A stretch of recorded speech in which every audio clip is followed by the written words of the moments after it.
Pakistan cricket at its best. 1 minute down, next minute up.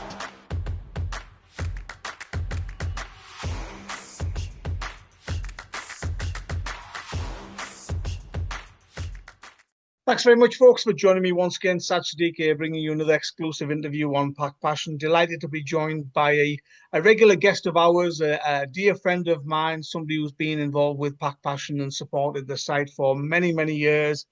Former Essex pacer, that's where he made his name. He's a renowned bowling coach. He's worked in leagues all around the world, the BPL, the PSL, and many other leagues as well. He's a winner at the BPL, did really well at Greater Gladiators in the PSL. And these days he's producing some very fine pace bowlers at his Pace Foundation in the UK, the one and only Ian Pont. Ponty, nice to be speaking with you once again. Hey, so thanks for having me back on. I always love chatting fast bowling with you. Well, you know us Pakistanis, we love talking about fast bowling, Ponty, but I'm going to start with an Indian pace bowler rather than a Pakistani pace bowler, Jasprit Bumrah. Now, that action, when I look at it, I think it gives me sort of a sore back just watching him. Somebody came to you at the age of 11, 12, 13, whatever, with that bowling action, what would you say to them?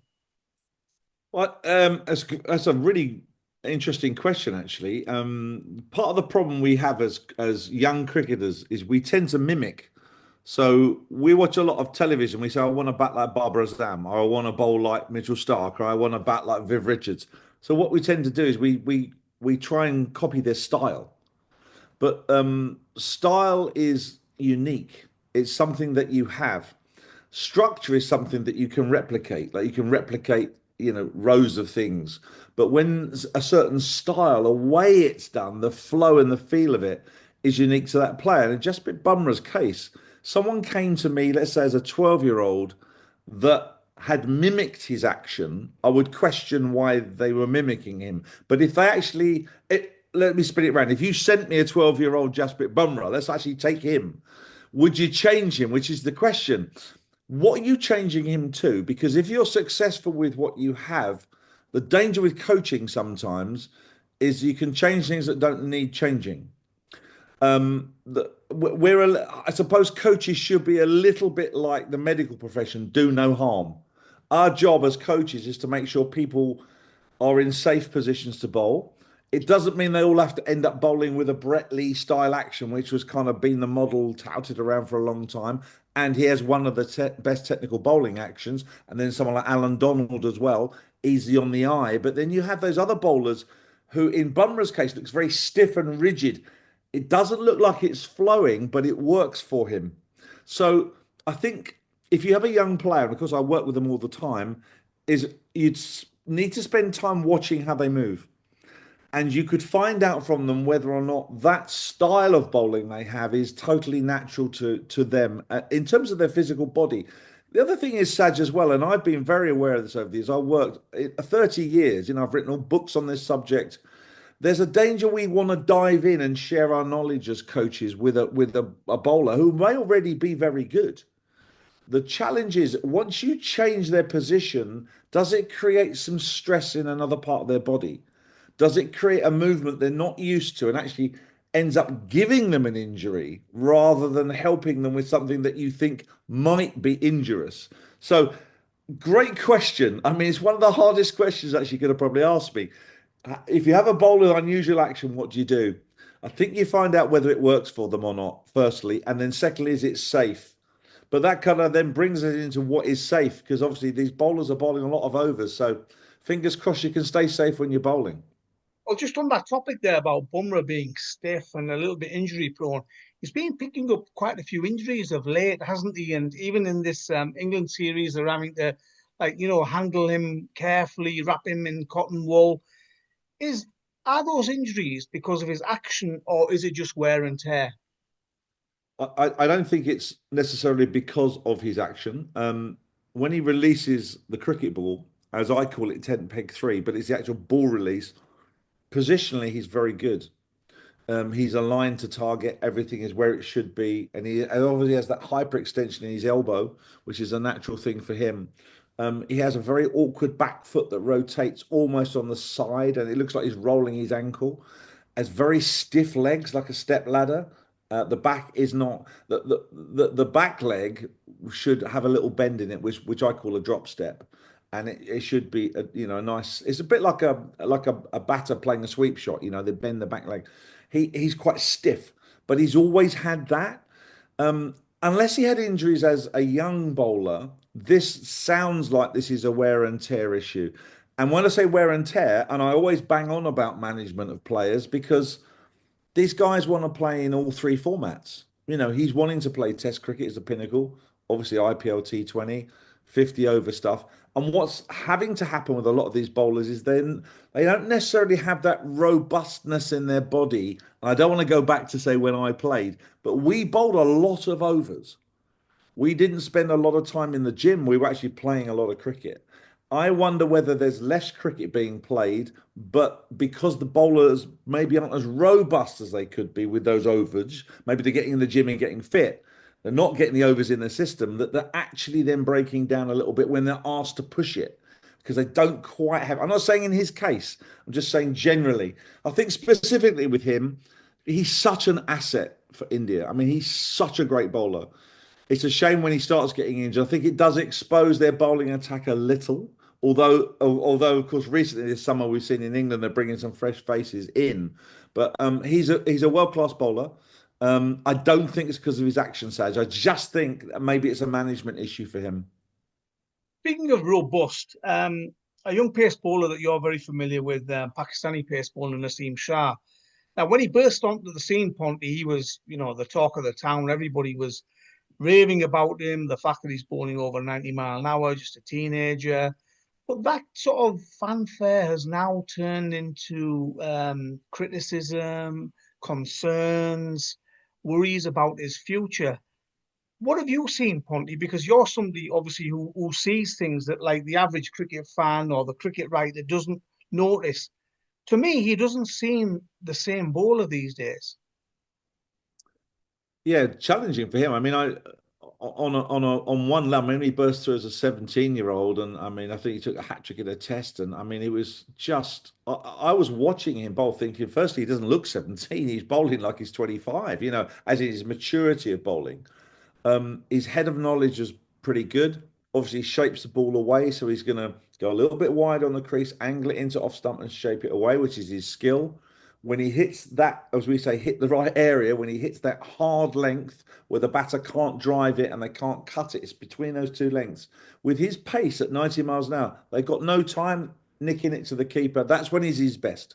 And he swings it. He's not a Jimmy Anderson because he hasn't slowed down to swing it. He bowls it at good speed. And it makes him an asset. From a technical view, I'm going to just go slightly technical because I think he has and has had a bit of an issue because he does cross his feet over a little bit. So in other words, his front foot lands shut off. And if you were to line his back and front foot up together, they point into the leg side. So his body is wanting to almost go towards fine leg. And then he's going to have to come back round with the top half to shape it away. So he has this kind of slightly misaligned base. Now, why that's important is that you want to try and railway track everything because you want to keep your momentum going down the railway track. The bowlers that do that tend to bowl faster for longer and remain fairly injury free. The ones that start to step across, you get into all sorts of lower lumbar back issues, and there's a lot of stress, 6 tons body weight going through your front leg for a start. And it means that his front foot can point in a strange position. So he would have grown up with that. I'm not saying it's an issue for him then, but as he's bowling more and more, it may be an issue for him now. Now, if you have that sort of lineup and you're not consistently coming back with your top half, this is making sense. If you're not coming back with the top half, you can sometimes slide into the batter's pads. The problem with that is if the ball isn't swinging, you start getting clipped into the leg side. And what happens is you then start throwing it wider to compensate, and then you get hit through the covers for 4. And it might be as simple as the ball hasn't swung as much as he wanted, and he might be coming in at a little bit too much of an angle on his, feet through the crease. It could be technical. No one's really saying that. I'm just throwing that out there because I haven't analysed it recently. But once that happens, Saj, as a young fast bowler, it affects you mentally because you start to doubt yourself. You start to second guess yourself. And we know what the media's like, particularly in Pakistan, India, that part of Bangladesh. I had it as well when I was a national coach. People say a lot of things, and suddenly there's loads of experts coming out of the woodwork. They weren't there when you were taking all your wickets. They were your father then, but suddenly you're an orphan now when you're not bowling well. And I think for him, he's a massive asset. I think whoever's got his ear should work with him calmly and help him. Make sure it's not technical first. If it's not technical, then it's going to be either mental or physical. He looks pretty fit and strong, so I think it could be how he thinks about his bowling. And that again is a skill in itself to be able to mentally be strong. And that's going back to being robust again as a cricketer. Saj, it's very, very difficult. He would have been escalated to the top very quickly. Was it too soon for him? I don't know. I don't know. And he might come out of this okay, but you're right. He's not the bowler he was when he burst on the scene, but he's still got the assets and attributes to do it. Only moving on to an England pace bowler who is admired all around the world, and I'm sure you and I are in the same boat as many other people who enjoy watching Jofra Archer bowl. I look at him and I think this guy's sort of like just jogging up to the wicket, and then you look at the speed gun and he's bowled a 90-mile-an-hour delivery. How? There'll be people watching this, Ponty, will want to know how can he bowl 90 mile an hour with that sort of steady, ambling run up to the wicket? Yeah, again, a great question. I mean, we always think that if you speed out is effort in, speed out. The thing is, when you have an action like his, it's effortless, not full of effort. So when something's effort, we say, well, he did that effortlessly. We use it as a word, and it means you haven't put a lot of effort in. But what you've got is you've got rhythm, timing, and coordination. And he has got that in spades. I mean, he's someone who is geared up to bowl fast. The actual speed he covers the ground at is quite fast. I mean, I don't know exactly what the meters per second is, but it's quite high. Although it looks like he's ambling, if you actually watch him run, he's got a good head of speed on him. But it looks effortless. So I think we just need to be aware of that. In terms of his action, he is in all the right positions to maximize his speed. I mean, he really, really is. He's in a fantastic position. So I'm going to just say this as an analogy, and it's not strictly true, but if you imagine you're cycling a bike and it's got 14 gears and you put it in first gear and you know there's a hill coming, so stick it in the lowest gear and you pedal as fast as you can, and there's a woman walking past you with a shopping trolley thinking, what are you doing? Why are you pedaling like that? You're going nowhere, but your legs are going crazy because you're trying to, do you know what I'm saying? It's in first gear. If you put it in 14th gear, your legs are doing this, but you're doing 30 miles an hour because the gearing system on the bike allows you not to put in so much effort. You just sit back pedaling away and you're zooming along the road, but up the hill, you were pedaling like this and going nowhere. That is probably the way I can explain how bowlers that don't have an efficient run up and action act on one side and Jofra on the other looks like he's just cruising through it. He's that style of bowler. And I suspect, I mean, obviously he's originally from the West Indies, but I suspect he's had that as a kid. He hasn't learnt that. That's just come to him naturally. And you know, the thing that people kind of forget about him, and this is a wonderful asset, when he bowls a bouncer, you don't pick it up because he keeps his head up when he bowls it. A lot of bowlers, when they bowl a bounce, they drop their head because it's the heaviest part of your body. So if you think as a young quick, I'm going to bowl Saj a bouncer, drop my head before I bowl. He keeps looking at you. And it's something, it reminds me of Sir Richard Hadley. We go way back into the 70s and 80s. Wonderful, world-class New Zealand bowler. I'm fortunate to play with him at Notts for a couple of years. He kept his chin up on off stump. He'd bowl a bouncer and look at you. So it hit you straight on the head because you never picked it up. You never got a clue. And Archer does two things. One, he doesn't look quick when he's coming in. Two, he looks at you when it hits you on the head. And I mean, that's what sets him apart. Now, I will say one thing about Jofra. Due to injuries, personally, I think the jury's still out as if he's a world-class bowler. He is a world-class bowler, but he hasn't yet being able to consistently do it. If he stays fit, hopefully he will. It will turn out to be a great bowler, a seriously good bowler, because he's an athlete. And I think what you're alluding to there is you're picking up on his athletic prowess. And Pondy, a few words on Mitchell Starc, please, because recently played his 100th Test match for Australia, and what a fantastic servant he's been for them. His stamina, his consistency have just been outstanding, haven't they? Yeah, and he's a lefty. I mean, to think about, they had Stark and Johnson playing at the same time, both bowling 90 miles an hour, both left arm bowlers. And if you put Sean Tate and Brett Lee with them, you had four bowlers bowling 90 miles an hour. It reminds me a lot of the West Indies from the late sort of 70s into 80s and some of the great Pakistani bowling sides. Because fast bowlers win you test matches, they win you games of cricket. And he has been a fantastic servant, not just to Australia, but to the game. And let me explain that. Most Australians, as we know, have got a lot to say for themselves. That's what we think. And particularly as English people playing in the Ashes, it's a bit, whether it's the biggest game in the planet or not, the Ashes is a big deal. And there are always that hype and build up and always chat on the field. Mitchell Starc is not someone that gets involved particularly in that. He lets the ball do it for him. So he'll have a chat to you, but he's not in your face. He's not sledging. He's not getting stuck in. A, because he doesn't have to. And B, he's such a wonderful exponent of swing. When the ball's swinging, the last person you want to see with it is Mitchell Starc in his hand. I mean, it was Dale Steyn prior to him, probably. But Starc has just been a great servant to the game. He plays all the formats. I don't know him, but by all reports, he's a lovely man as well. He's a real thoroughly nice human being, and he deserves to have that longevity career. But we'll be very happy to see him retire. I can tell you, he's been a thorn in the side of England for such a long time. You mentioned sledging, Ponty, and I can imagine you when you in your playing days you had one or two words of advice for the batters.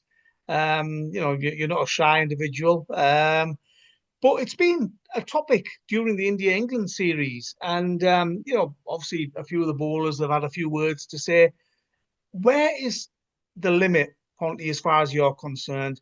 And what is beyond the limit? Well, that's such a good question. I mean, we probably don't look at this enough.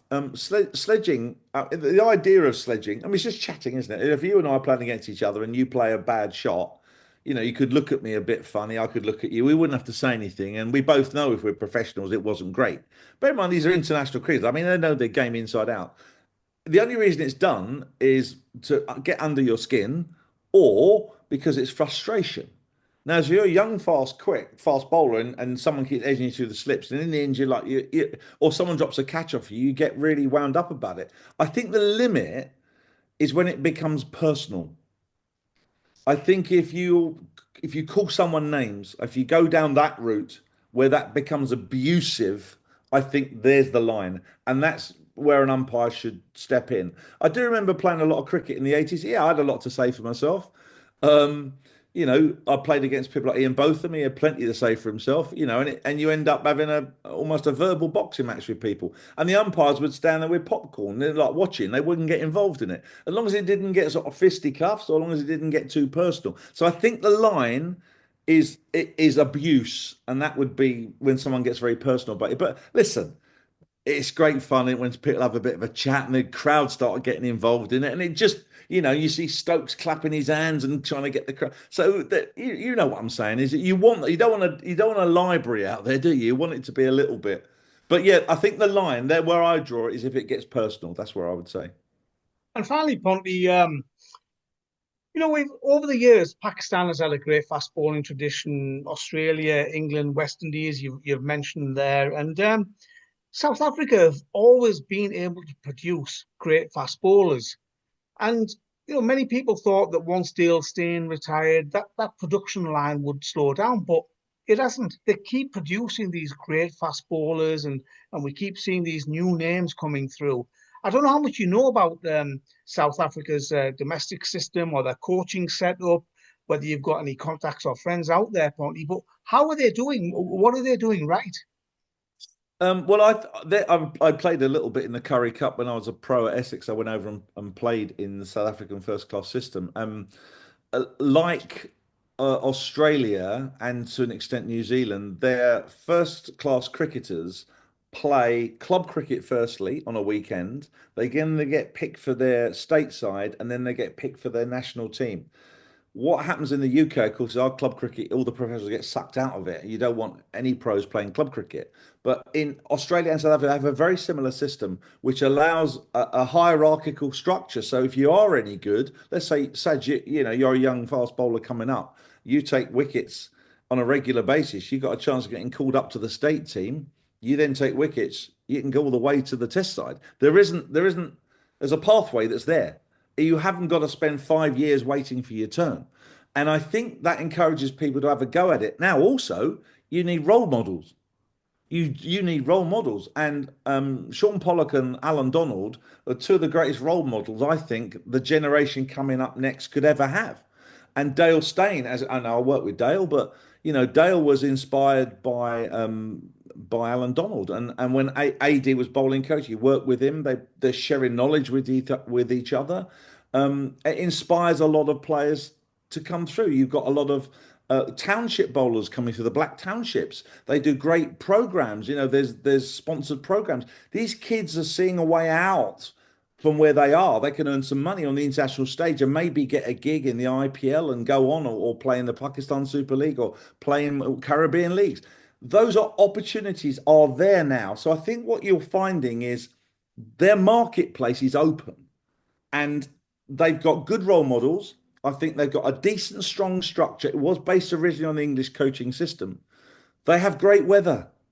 It's like Australia. I think you need the weather to produce fast bowlers as well. And they have the surfaces to play. And if you play up in Johannesburg at the Wanderers, you can bowl a bouncer and it can hit the wheel of the sight screen. I mean, the thing, because it's 6,000 feet above sea level and the ball, and as a young quick, you don't want to be a spinner. You don't want to be a spinner up there. You want to be a fast bowler. So I think you see like the Anrik Nortje come through. Anrik Nortje is fantastic, and he's worked hard. He's worked hard on his technical aspect. So I think they have a good structure for fast bowlers, and they have a pathway that allows them to come through. Plus, they've had some great role models, and they've got the surfaces as well. And look, the bottom line is, have you got it in your heart as well? You've got to have it in your heart to bowl fast because it's hard work. You don't want to have a pea-sized heart, as we say, because you're never going to make it. But I think that's why they do so well. Andy, always a pleasure listening to you and your thoughts and what you say is really enjoyed by our viewers and listeners. And as I said at the start, we love talking and listening about fast bowling. So once again, really appreciate your time, and we'll catch up soon, no doubt. Thanks, Matt. Look forward to it next time. Take care. Cheers, Ponty. Thank you.